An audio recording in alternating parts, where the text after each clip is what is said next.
Pemirsa, pemerintah Provinsi DKI Jakarta akan menggratiskan moda transportasi publik untuk perempuan saat Hari Kartini 21 April 2025 mendatang. Bebas tarif seluruh moda transportasi publik juga akan diberikan Pemprov DKI untuk semua jenis kelamin, pemirsa, pada tanggal 24 April bertepatan dengan Hari Transportasi Nasional.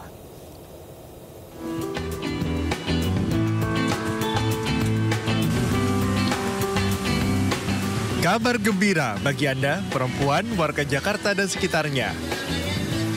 Pada peringatan Hari Kartini 21 April nanti, seluruh perempuan akan bebas menumpangi moda transportasi publik di Jakarta secara gratis. Selain bus Transjakarta, transportasi publik yang bisa ditumpangi kaum perempuan secara gratis adalah Mass Rapid Transit atau MRT dan Long Rapid Transit atau LRT.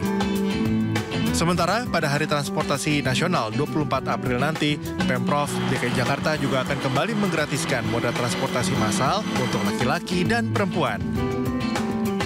Penggratisan ini juga sekaligus peluncuran trayek baru Trans Jabodetabek rute Blok M, Alam Sutera, Tangerang. Siapapun selama dia perempuan, naik transportasi di Jakarta gratis. Kecuali yang taksi ya, karena taksi kan bersifat personal.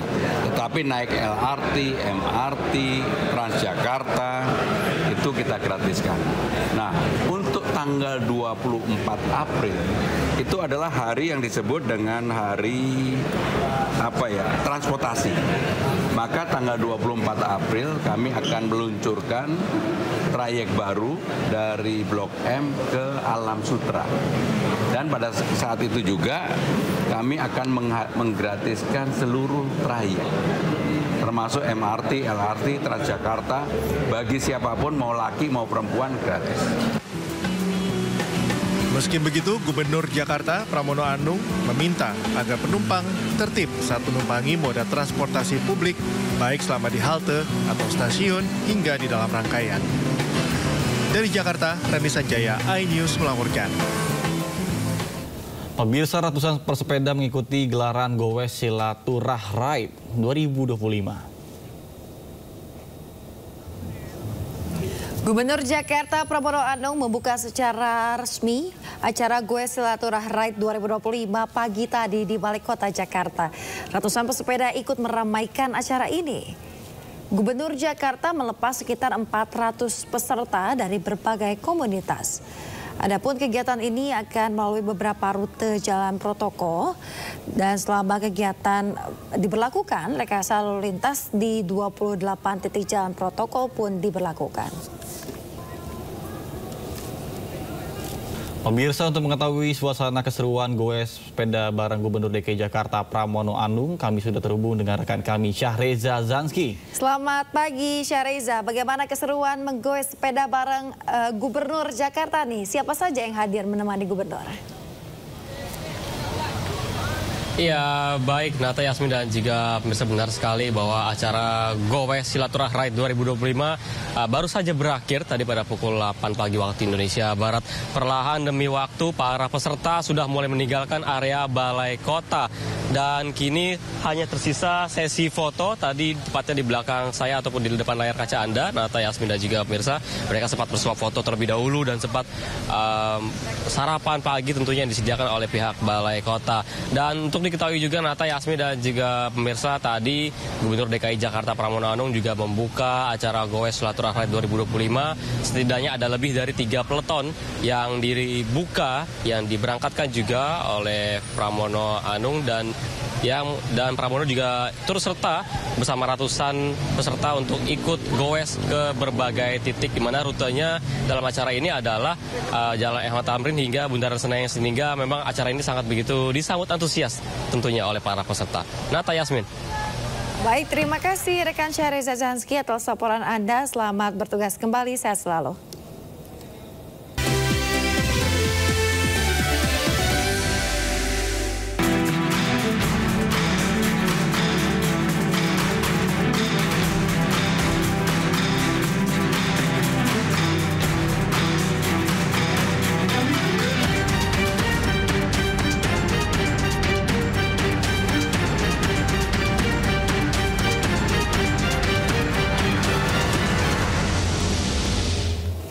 Pemirsa, tim negosiator Indonesia telah bertemu dengan sejumlah kementerian Amerika Serikat untuk membahas soal tarif impor baru Presiden Trump. Menko Perekonomian Erlangga Hartarto bertemu dengan United States Trade Representative USTR Jameson Geer. Dalam pertemuan keduanya menghasilkan kesepakatan yang rencananya akan dicapai dalam 60 hari ke depan. Selain bertemu dengan USTR, Erlangga juga bertemu dengan Menteri Perdagangan Amerika Serikat Howard Lutnick. Target utama tim negosiasi adalah menurunkan tarif impor yang dibebankan oleh pemerintah Amerika Serikat kepada Indonesia. Sementara itu pemirsa, Menteri Luar Negeri Indonesia Sugiono bertemu dengan Menteri Luar Negeri Amerika Serikat Marco Rubio. Pertemuan antara kedua Menteri Luar Negeri ini membahas sejumlah isu ekonomi dan juga geopolitik. Salah satunya adalah terkait tarif impor Amerika Serikat. Indonesia pun mengundang Amerika Serikat untuk berinvestasi di sektor mineral kritis. Menlu Sugiono menjadi Menteri Luar Negeri pertama ASEAN yang diterima Menlu Amerika Serikat di Washington DC.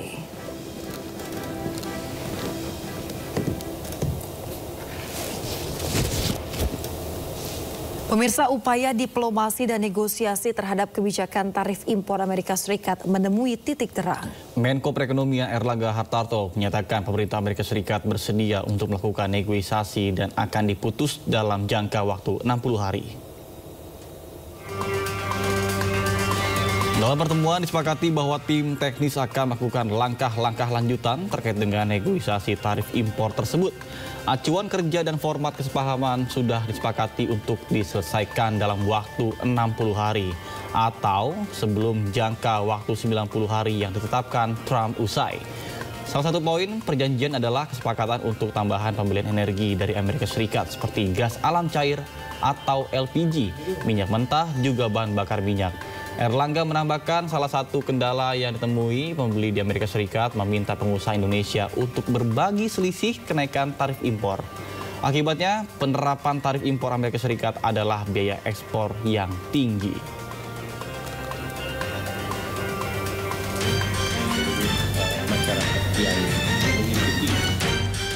Dalam konferensi pers virtual, Menko Perekonomian Erlangga Hartarto menyampaikan bahwa Indonesia menjadi salah satu negara yang diterima lebih awal untuk memulai proses negosiasi dengan target perjanjian dagang dalam 60 hari ke depan. Sejumlah pertemuan penting telah dilakukan delegasi Indonesia. Dalam pembahasan awal, Indonesia mengusulkan kerjasama bilateral yang saling menguntungkan dengan pemerintah RI. Salah satunya Indonesia juga akan mempermudah iklim bisnis yang aman bagi perusahaan AS yang beroperasi di dalam negeri. Bahwa Indonesia akan meningkatkan pembelian energi dari Amerika Serikat, antara lain LPG, kemudian juga crude oil dan gasolin. Juga Indonesia berencana untuk terus memberi produk agriculture, antara lain gandum, soybean meal, dan juga Indonesia akan meningkatkan pembelian barang-barang modal dari Amerika. Kemudian Indonesia juga memfasilitasi perusahaan-perusahaan Amerika Serikat yang selama ini beroperasi di Indonesia. Sebelumnya pemerintah Amerika mengumumkan bahwa ekspor dari Indonesia akan terkena tarif 32%, namun akan ditunda selama 90 hari demi membuka ruang negosiasi. Proses negosiasi dipastikan terus dilakukan hingga pekan depan, dan upaya menggandeng asosiasi di Amerika Serikat juga dilakukan demi menjaga posisi tawar Indonesia yang lebih baik. Tim iNews melaporkan.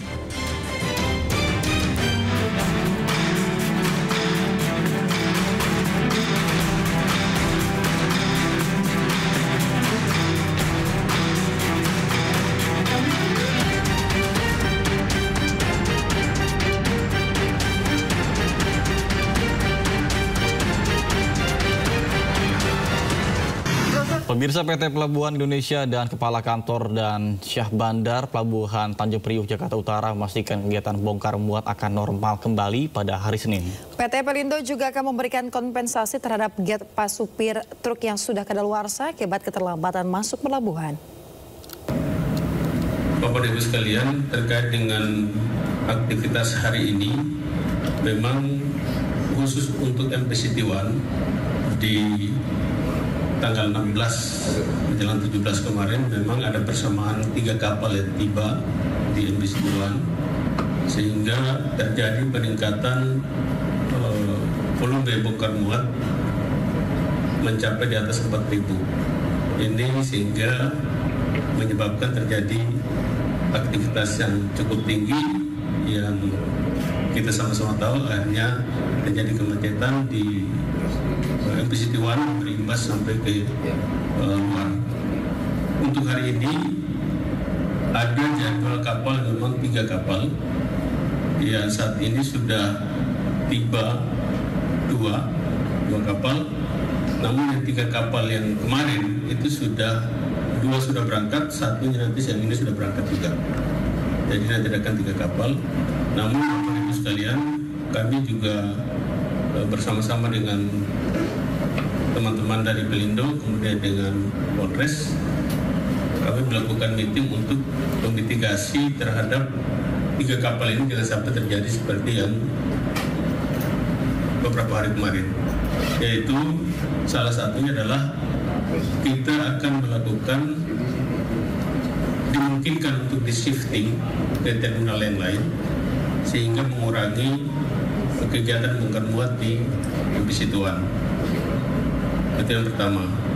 Kemungkinan yang kedua adalah kita mungkin melakukan mitigasi dari sisi laut. Artinya mungkin mendelay kegiatan bongkar muat sehingga tidak dilakukan secara bersamaan. Kemudian kami juga berdasarkan kesepakatan bersama untuk nanti mungkin di hari Senin kita akan buat dalam bentuk SOP. Namun ini sudah disepakati oleh teman-teman Pelindo dan Polres dan pihak terminal bahwa kami akan melakukan pembatasan terhadap volume receiving delivery sesuai dengan parameter yang ada di masing-masing terminal. Untuk diketahui bahwa kita di sini punya terminal dengan parameter itu adalah jumlah maksimal yang dimungkinkan untuk kegiatan dalam 1 hari terhadap terminal tersebut. Nah, untuk itu kami ke depan akan melakukan pengawasan terhadap kegiatan receiving delivery di setiap terminal dengan parameter yang sudah ditentukan. Artinya parameter itu dimungkinkan untuk kegiatan dengan jumlah segitu bisa berlangsung secara normal di dalam terminal. Nah, itu yang terhadap kondisi di MPCT-1. Pertanyaannya apakah ada kompensasi untuk teman-teman? Jadi tadi disampaikan bahwa Pak Presop menyampaikan pertama kita kompensasi terhadap hal-hal yang memang seperti menambah waktu pembatasan tilanya kita perpanjang dan kita tidak tarik kos. Itu juga kami selesaikan sehingga ini akan sangat membantu teman-teman pengendara atau pemilik kargo.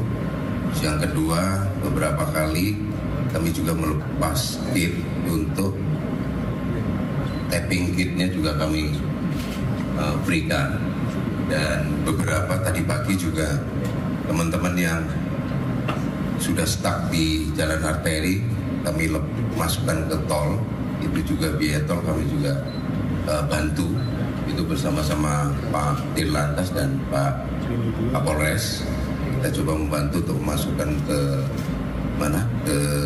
tol, itu juga kami kompensasi. Di luar teman-teman juga kami berikan konsumsi untuk menunggu, itu juga kami berikan ke teman-teman sopir yang ada di lapangan. Itu sementara yang memang kami berikan terhadap kegiatan di lapangan. Pak, penegasan aja Pak, ini kira-kira dengan volume yang cukup tinggi ini bisa diperkirakan nggak Pak? Kapan ini akan bisa setidaknya kembali normal gitu Pak? Situasi kembali normal gitu. Jadi mungkin saya back to ini ya, di hari tanggal 16 malam. Tanggal 16 malam ini kenapa sih terjadi akhirnya kondisi kredit sekali. Tadi sampaikan Pak SOP bahwa ada peningkatan volume. Peningkatan volume ini didominasi di satu terminal yaitu namanya NPCT-1. NPCT-1 ini kedatangan kapal yang seharusnya kapal ini sudah datang 1 minggu lalu. Ada 3 kapal yang sandar. Itu nama kapalnya sebentar. Nama kapalnya MSC Aduvi, Everbalmi, dan satu lagi Starship Venus. Ini 3 kapal ini memang kapal yang harusnya yang 2 itu datang minggu lalu, yang satunya lagi harusnya datang 24 jam sebelumnya. Dengan dampak adanya kapal yang sandar tidak di waktu yang memang sudah ditentukan karena kapal kontainer ini window.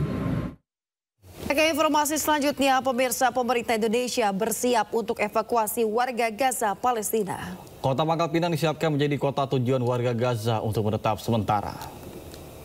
Kami siap mengevakuasi mereka yang luka-luka, mereka yang kena trauma, anak-anak yatim piatu, siapapun yang oleh pemerintah Palestina dan pihak-pihak yang terkait di situ.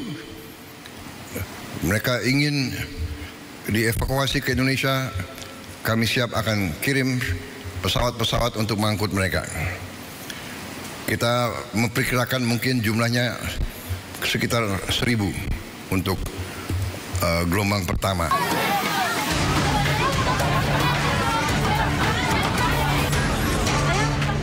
Kondisi warga Gaza yang saat ini terancam kelaparan menjadi sorotan dunia internasional.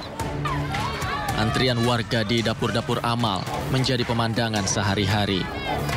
Presiden Prabowo berkomitmen untuk mengevakuasi rakyat Gaza. Sejumlah persiapan pun telah dilakukan oleh jajaran Kabinet Merah Putih. Menteri Sosial Saifullah Yusuf menyatakan telah menyiapkan sejumlah lokasi untuk evakuasi. Pangkal Pinang dan Bangka Belitung telah disiapkan untuk menampung sementara warga Gaza yang terluka. Kementerian Luar Negeri menegaskan bahwa evakuasi diutamakan bagi korban luka dan anak yatim. Kemenlu juga memastikan Indonesia tidak pernah setuju dengan relokasi paksa warga Gaza.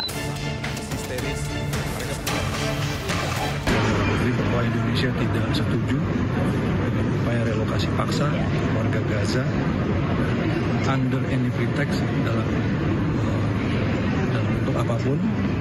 Semua ini dilakukan harus sukarela dan harus dengan persetujuan dari semua pihak. Sementara Ketua MPR RI sekaligus Sekjen Partai Gerindra menyebut, rencana Presiden untuk mengevakuasi warga Gaza adalah bagian dari dukungan Indonesia pada negara Palestina yang merdeka. Yang dilakukan oleh Presiden Prabowo yang merencanakan untuk melakukan evakuasi warga Gaza ke Indonesia itu adalah tenaga-tenaga medis, tenaga-tenaga pendidik yang itu dilakukan oleh Presiden Prabowo sebagai bagian dari persiapan Palestina yang merdeka. Negara-negara di sekitar Palestina sekarang ini sedang mempersiapkan diri rekonstruksi pasca perang, pasca Palestina merdeka. Ketika Palestina merdeka, pasca perang selesai, maka yang harus dilakukan adalah bagaimana membangun fisik. Karena itu negara-negara sekitar Palestina sudah mulai menghitung biaya yang diperlukan untuk melakukan pembangunan rekonstruksi bagi Palestina. Saat ini Gaza berada di bawah teror serangan Israel. Serangan Israel menyasar rumah dan rumah sakit di kota Gaza. Anak-anak dan wanita pun terus menjadi korban ganasnya serangan Israel.